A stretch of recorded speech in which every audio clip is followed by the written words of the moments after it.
Bom dia, pessoal, tudo bem? Sejam todos bem-vindos a essa nossa aula de processo civil, onde vamos aí tecer alguns comentários a respeito da fase saneadora. Como já falamos com os senhores, concluímos a nossa emenda de processo civil 3, falamos da fase postulatória, da saneadora e da probatória, e iniciamos aqui uma espécie de feedback para as nossas provas finais. Pois bem, nunca é demais lembrar os senhores que o que falamos esse semestre é o processo de conhecimento, especificamente a questão das fases do processo de conhecimento. É bom lembrar os senhores que todo processo nasce, se desenvolve e termina. Ou seja, ele começa com a petição inicial, ele se desenvolve e chega ao final por intermédio de uma sentença. Mas o processo não é simplesmente como se fosse comprar um pão, comprar um pedaço de carne. O processo é um conjunto de formalidades. Basta os senhores lembrarem que falamos bastante nas nossas aulas a respeito de pressupostos processuais e condições da ação, que sim, são para nós talvez os pontos mais importantes aqui no âmbito do direito processual civil. Ouso dizer para os senhores que aquele elemento que souber identificar quais são os pressupostos processuais e quais são as condições da ação, sem dúvida nenhuma, é um indivíduo que vai ter muito sucesso no âmbito do direito processual civil. Mas, no decorrer das nossas aulas, nós mostramos para os senhores que esse processo ele se desenvolve, como falamos, por uma série de fases, mas especificamente na aula de hoje nós vamos falar da fase saneadora. Em que consiste essa fase saneadora? Essa fase saneadora ela consiste especificamente no momento em qual o juiz vai retirar do processo eventuais impurezas e preparar o processo para o julgamento. Sim, é nesse momento que o juiz vai literalmente preparar o processo para julgamento. Observe que partimos do pressuposto que o processo nesse momento já tem a petição inicial e já tem a contestação. Obviamente que pode ser que não estejam presentes nos autos nesse momento a contestação, já que vimos também que a contestação é um direito subjetivo do réu. Sim, eu sou obrigado a dar a oportunidade para o réu contestar, mas o réu não é obrigado a contestar. Ou seja, a contestação parte do pressuposto de uma vontade do réu de eventualmente se defender daquelas acusações, vamos colocar assim, que estão sendo propostas contra ele. Tanto é que aqui no primeiro momento da fase saneadora, nós vamos observar exatamente o quê? O momento no qual o juiz vai verificar se incidem ou não os efeitos da revelia. Se porventura o réu não contestar a ação, o juiz vai ordenar ao autor que especifique as provas que pretende produzir e o processo seguirá normalmente, tá certo? Mas é óbvio que, no caso específico nosso, o que se espera do réu é exatamente a contestação. Sim, todo o processo, até mesmo por uma dicção própria do que seja contraditório, parte do pressuposto que o réu vai contestar, não é verdade? Então, se o réu alegar fato impeditivo, modificativo ou extintivo do direito do autor, será aberta ao autor a possibilidade de fazer a chamada impugnação à contestação. Tecnicamente falando, não se fala em impugnação, mas se fala realmente das alegações do autor em réplica à contestação. E aí, se ainda persistirem alguns vícios, persistirem algumas irregularidades, o juiz vai determinar que elas sejam sanadas, correto? Se porventura as providências preliminares forem sanadas, o juiz vai inclusive proferir a julgamento conforme o estado do processo, se for o caso, tá certo? Pois bem, e aí nós chegamos num momento interessante, que é o que chamamos das três possibilidades: de extinção do processo, julgamento antecipado do mérito, julgamento parcial antecipado do mérito e, por conseguinte, a designação de audiência de instrução de julgamento, se for o caso. Observem bem, se o juiz verificar que aqui é o caso de uma das hipóteses previstas no CPC para extinção do processo sem resolução do mérito ou, dependendo do caso, com resolução do mérito, ele assim o fará. Então, suponhamos que chegou nesse momento, o juiz verificou que está ausente ainda umas condições da ação, ele vai extinguir. Suponhamos também que nesse momento processual, o juiz, ao analisar o caso, ou seja, ao analisar a demanda, perceba hipoteticamente, conforme previsão aí no CPC, que não estão presentes, por exemplo, a questão, melhor dizendo, está presente a questão da prescrição. o juiz também vai extinguir o processo nesse momento. Por quê? Porque a prescrição e a decadência podem ser reconhecidas, inclusive, de ofício pelo juiz e se levarão à extinção do processo. Outro caso que o juiz pode, nesse momento, proferir a sentença é a homologação de uma transação, que é o acordo a ser realizado entre as partes, com o objetivo de pôr fim à demanda também.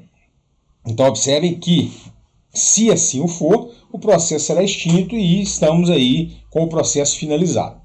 Agora, o que eu venho falando nas minhas aulas e muito para os senhores é que, com essa ampla tecnologia que estamos vivendo hoje, com essa ampla, digamos, facilidade de se comprovar os fatos através de fotos de celular, rede social, aplicativos e por aí afora, a gente tem percebido cada vez mais a dispensabilidade da prova testemunhal. Sim, nós acabamos de falar na aula de ontem sobre prova testemunhal, vimos inclusive que, em se tratando de prova testemunhal, é aquela que consiste em uma pessoa, ou seja, um terceiro estranho ali, de vir em juízo, dar o seu relato a respeito dos fatos que lhes forem perguntados. O que a gente, na realidade, percebe é que isso tem cada vez mais se tornado incomum, né? E aí o que acontece? Se, hipoteticamente, a matéria objeto da lide, ela eventualmente não necessitar de prova testemunhal, ou eventualmente ela estiver em condições de imediato proferimento de sentença, o juiz assim o fará. Assim o fará de acordo com o julgamento antecipado de mérito. Observem bem, a diferença do julgamento antecipado de mérito para o julgamento, vamos pôr assim, normal, é que no julgamento antecipado de mérito você pula etapas. Você sai da parte da prova oral e o juiz profere sentença antecipadamente quando não houver necessidade de outras provas e quando o réu for revel. É interessante porque, eu repito, eu venho percebendo isso no dia a dia, a gente consegue hoje de uma forma bem mais fácil fazer prova dos alegados pelas pessoas através de documentos, seja através de prova documental papel, seja através de prova documental fotografia. Então, se não houver necessidade de outras provas nesse momento, o juiz fará o julgamento antecipado de mérito. Eu até brinco muito, né, para aqueles que fazem estágio aí no juizado especial, lá se fala muito de julgamento antecipado da lide. Sim, porque no Código de Processo Civil anterior, Código de Processo Civil de 73, realmente falava-se de julgamento antecipado da lide, mas, sem dúvida nenhuma, nós temos aqui o julgamento antecipado de mérito. Grande novidade também que nós temos aqui no âmbito do direito processual civil moderno é o julgamento antecipado parcial de mérito. Observem bem, o processo é um desenrolar. Inicial, contestação, impugnação, saneamento do processo, produção de provas, audiência de instrução, julgamento, decisão. No julgamento antecipado de mérito, eu estou literalmente pulando essa fase de provas orais e já proferindo a sentença desde já. Bom, falamos também, no decorrer das nossas aulas, que uma das maiores particularidades do direito processual civil, sem dúvida nenhuma, é estabelecer onde se encontra a controvérsia do processo. Sim, essa talvez seja uma arte muito interessante no âmbito do direito processual civil, nós tentarmos identificar onde reside a controvérsia no caso concreto. Então, você identificar a controvérsia é, sem dúvida nenhuma, o cérebro do processo. Por quê? Porque a matéria que será discutida no processo, ou seja, as provas que serão produzidas no decorrer do processo, vão estar ligadas intimamente à controvérsia. Então, se eu falo que é vermelho, você fala que é azul, a controvérsia é saber se é vermelho ou se é azul. Se você fala que o carro bateu por trás, eu falei que bateu por frente, a controvérsia é saber se bateu por trás ou bateu por frente. Então, assim, são essas características que nos chamam a atenção aqui no âmbito da controvérsia. Agora, o fato é que, se dentre várias matérias que foram trazidas em juízo, várias matérias discutidas, uma delas mostrar-se incontroversa, surge para nós a novidade, como já falei, do juiz proferir a sentença de julgamento antecipado parcial de mérito. Ele resolve aquela questão que está incontroversa e segue o processo no que tange a parte que está controversa. Muito interessante. Então imaginemos, por exemplo, que eu entrei com uma ação judicial contra você de cobrança, falando que você me deve 10 mil reais. Você fala assim na sua contestação: não, Rafael, eu não devo 10, eu devo 5. Opa! Se eu estou cobrando 10, você fala que não é 10, mas fala que é 5, eu já tenho que o 5 está incontroverso. E a partir do momento que o 5 está incontroverso, surge para nós então o quê? A possibilidade do julgamento antecipado parcial de mérito, onde o juiz vai virar e falar assim: olha, em assim sendo, julgo procedente o pedido para condenar você a pagar ao Rafael 5 mil reais. E determina o prosseguimento do feito para saber se são devidos mais 5 mil reais ou não. Então, o julgamento antecipado parcial de mérito realmente é muito interessante, é uma coisa bem peculiar, é uma coisa bem interessante aí no âmbito do direito processual civil, tá certo? Pois bem, agora, se não é o caso de julgamento antecipado de mérito, se não é o caso de julgamento antecipado parcial de mérito, se não é o caso de extinção do processo, naquela forma do artigo 485 ou 487, 2 e 3, bom, estamos diante, então, da necessidade do juiz literalmente sanear o processo. Estamos diante da necessidade do juiz balançar o processo e, dali, tirar as impurezas e preparar o processo para o julgamento.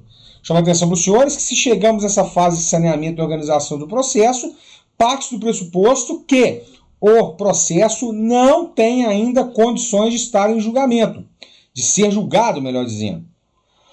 A partir do momento que eu estou vendo que não tem condições de ser julgado ainda naquele momento do processo, eu vou prepará-lo, para o julgamento. E aí surge para nós a decisão de saneamento do processo, que nós carinhosamente vamos chamar de despacho saneador. O que o juiz faz aqui nesse despacho saneador, que, na minha opinião, é a fase mais importante do processo civil? Repito, é a fase mais importante do processo civil, porque é aqui que o juiz vai verificar o que literalmente ele precisa decidir. Vai resolver questões processuais pendentes, se houver, vai estabelecer qual é a controvérsia, inclusive delimitando onde vai recair a atividade probatória, vai definir a distribuição do ônus da prova e vai designar, se necessário, audiência de instrução e julgamento. Então vamos resumir.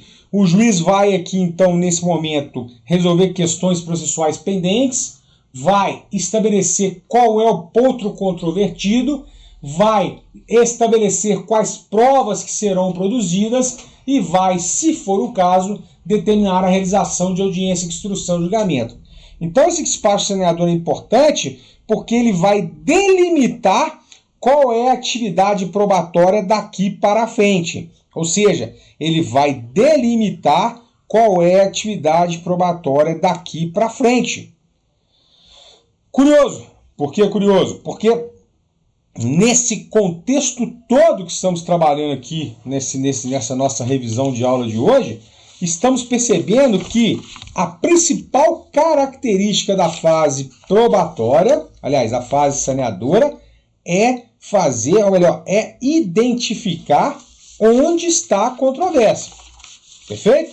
Ora, se nesse momento aqui eu estabeleci a controvérsia, se nesse momento eu delimitei as provas que deverão ser produzidas, e nesse momento eu designei audiência de instrução e julgamento, eu tenho que o processo estar literalmente preparado para o julgamento. Eu digo preparado para o julgamento, por quê? Porque é a partir desse momento que o juiz vai literalmente agir, inclusive se for o caso, com a decisão.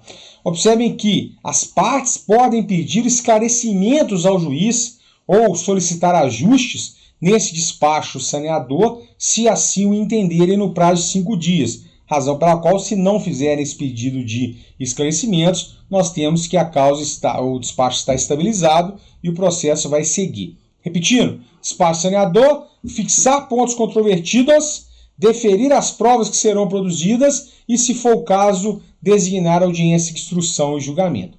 Aí, quando chegar no dia da audiência de instrução e julgamento, basta você voltar lá no despacho saneador para você verificar qual é a controvérsia, para você saber como que o processo vai seguir doravante. Agora, cuidado, nós temos aqui uma novidade nesse artigo 357 do Código de Processo Civil, que é a possibilidade do juiz marcar uma audiência para a realização dessa despacho, vamos colocar, saneador, que é o que a gente chama de audiência de cooperação. Cara, muito interessante. De acordo com o parágrafo 3º, nós temos que, se a causa apresentar complexidade, digamos que uma complexidade maior, uma complexidade um pouco fora do razoável, nós temos que o juiz vai designar uma audiência de cooperação para o saneamento, ocasião em que as partes poderão ajudar o juiz a esclarecer onde reside a controvérsia. Ora, nunca é demais lembrar os senhores e senhoras, lá no começo do semestre, quando falamos dos primeiros artigos do Código de Processo Civil, a questão inerente ao dever de cooperação. Todos têm o dever de cooperar no âmbito do direito processual civil. E esse dever de colaboração está presente aqui nessa nova espécie de audiência que eu trago para vocês, que é a audiência de cooperação de saneamento de processo. A audiência de cooperação e saneamento de processo, previsto no parágrafo 3º do artigo, traz para nós então a possibilidade do juiz pedir esclarecimento às partes para ajudar a realização do saneamento. Pegando carona no que falamos na aula de ontem, que foi a questão da prova testemunhal, senhoras e senhores, eu chamo a atenção para vocês que aqui está o balizador de momento onde o juiz vai fixar o prazo para a apresentação de eventual rol de testemunhas. Opa, chegamos num momento também interessante. Qual momento? Bom, na aula de ontem a pergunta foi: quando será apresentado o rol de testemunhas? Senhoras e senhores, o rol de testemunhas será apresentado aqui e agora. Por quê? Porque o juiz vai ter nesse momento que fixar o momento para tal. Então observem bem que interessante. Se a causa apresentar complexidade em matéria de fato ou de direito, parágrafo 4º, caso tenha sido determinado a produção de prova testemunhal, o juiz fixará prazo comum, não superior a 15 dias, para que as partes apresentem rol de testemunhas. Então, caso tenha sido determinada a produção de prova testemunhal, então, o juiz vai fixar prazo comum não superior a 15 dias para as partes apresentarem rol de testemunhas. Então, ele pode determinar que seja no prazo de 5 dias, pode determinar que seja no prazo de 10 dias, pode determinar que seja no prazo de 20 dias, não tem problema quanto a isso. O fato é que vai, sim, ter que marcar esse prazo para a apresentação do rol de testemunhas. Fechado, pessoal? E esse rol de testemunhas possui o que chamamos de prazo preclusivo. O que significa isso? Se você eventualmente não apresentar esse rol de testemunhas no prazo previsto em lei, nós temos aí uma situação bem delicada, que é a situação da preclusão da produção da prova testemunhal. Cara, preste bastante atenção, hein? Questão inerente ao momento para se apresentar o rol das testemunhas. Prazo preclusivo, o juiz vai fixar. E lembrando que você vai apresentar o nome das testemunhas com endereço de trabalho, endereço de residência, CPF, identidade, ou seja, no que couber, você vai assim apresentar, tá certo? Bom, outra particularidade, testemunhas, nunca mais do que 10, sendo 3 no máximo para cada fato. Inclusive, o juiz pode delimitar o número de testemunhas, levando em conta a complexidade da matéria.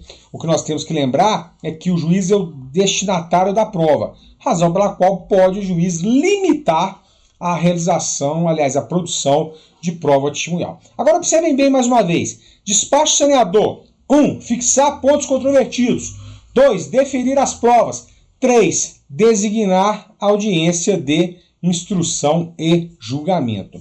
Bom, interessante, né? Por quê? Porque essa audiência de instrução e julgamento aqui é o momento adequado, é o momento real, é o momento solene para que o juiz possa colher a oitiva do depoimento das partes, autor e réu, e também ouvir testemunhas e eventual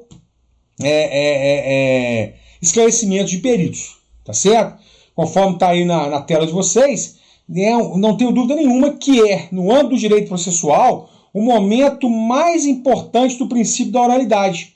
Por quê? Porque aqui a prova será colhida de forma oral, serão realizados os debates orais, a não ser que a matéria seja complexa e permita, melhor dizendo, enseje, vamos colocar assim, a substituição dos debates orais por memorial por escrito. Mas fato é que essa é a famosíssima audiência de instrução e julgamento. Observem, em regra, a audiência deve ser sempre una e pública, ou seja, o juiz deve permitir que as pessoas participem e vejam as audiências, tá certo? Obviamente, aqueles casos em que a matéria for segredo de justiça, não há que se falar em presença de partes. Agora, cuidado com essa observação aqui, ó. O juiz exerce na audiência o poder de polícia. O que significa isso? Cabe ao juiz manter o decoro na sessão, inclusive exortando aqueles que agirem de forma, digamos, vamos colocar assim, deselegante, né? Inconveniente e, se necessário, inclusive, requisitar a força policial. Lembrando que falamos também na prova testemunhal que o juiz tem o dever de tratar as pessoas com urbanidade. Quero dizer, então, o juiz vai tratar as pessoas com respeito, tá certo? Bom, no dia designado, então, o juiz vai determinar que se faça o pregão das partes e de seus procuradores e vai determinar a realização da audiência de instrução e julgamento, que vão passar por atos preparatórios, atos de tentativa de conciliação, atos de instrução e atos de julgamento, tá certo? Observação muito interessante é que as principais características do AJ, a gente já sabe, mas uma delas é a presidência do juiz. Então, quando você vai para a audiência e quem faz a audiência é o estagiário, é o promotor ou o escrivão, nós estamos diante de uma nulidade total do processo, porque quem é o titular do exercício do poder de realização de uma audiência é o juiz. E se não for o juiz que fez a audiência, estamos então diante de uma nulidade total daquele processo, daquela audiência, tá certo? Bom, uma outra observação que eu gostaria de chamar a atenção para os senhores, deixa eu só passar essa parte aqui, é que primeiro serão ouvidos os peritos, assistente técnico, depois o autor, em seguida o réu, primeiro as testemunhas arroladas pelo autor e depois as testemunhas arroladas pelo réu, se assim for o caso, tá certo? A audiência, então, de instrução e julgamento será realizada desta forma, e aqui talvez um dos pontos também mais interessantes dessa questão. Bom, terminado a instrução, ou seja, a colheita das provas, o juiz vai facultar aos advogados das partes as chamadas alegações finais orais. Observem bem, alegações finais orais. E, em seguida, o juiz vai proferir a decisão. Mas, Rafael, pois não, é obrigado a fazer as alegações finais? Senhoras e senhores, lembre-se bem que, na realidade, a alegação final oral é uma faculdade da parte. A parte vai poder fazer essa alegação final oral se ela quiser. Mas fato é que o juiz vai facultar para ela e esse é o momento. A questão é, se a matéria for muito complexa, ou se eventualmente a matéria for uma questão de grande indagação, o juiz pode então substituir as chamadas alegações finais orais por alegações finais escritas, correto? Nesse caso específico, nós temos os chamados memoriais finais escritos, que vão ser apresentados pelo autor e pelo réu, tá certo? Bem como o Ministério Público, ocasião em que o processo irá para o juiz proferir a decisão, conforme aqui artigo 366, que fala que o juiz tem o prazo de 30 dias para proferir a sentença, lembrando que se trata de um prazo impróprio para o juiz, tá certo? O que eu quero muito chamar a atenção para os senhores, mais uma vez, é que a audiência de instrução e julgamento é o momento adequado para a feitura da colheita da prova oral. Muita atenção, então, com a fase saneadora, e a gente fecha aqui esse breve resumo de fase saneadora com a seguinte observação: despacho saneador, momento no qual o juiz vai fixar pontos controvertidos, deferir e distribuir a questão do ônus da prova e, se for o caso, designar a audiência de instrução e julgamento. Designada a audiência de instrução e julgamento, ele vai fixar o prazo para eventual apresentação do rol das testemunhas. Lembrando, mais uma vez, se trata de um prazo preclusivo, razão pela qual, se não observar o prazo, você perde o direito de realizar aquela prova.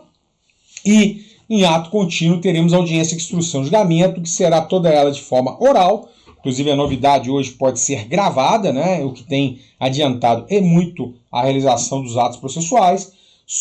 Alegações finais orais, que podem ser substituídas por memoriais escritos e sentença posteriormente. Agora, com essas observações, a gente encerra aqui a fase saneadora e, doravante, vamos fazer um breve também resumo a respeito da fase probatória. Senhoras e senhores, muito obrigado pela presença nessa manhã e vamos nos falando, tá certo? Fiquem todos com Deus, um bom dia.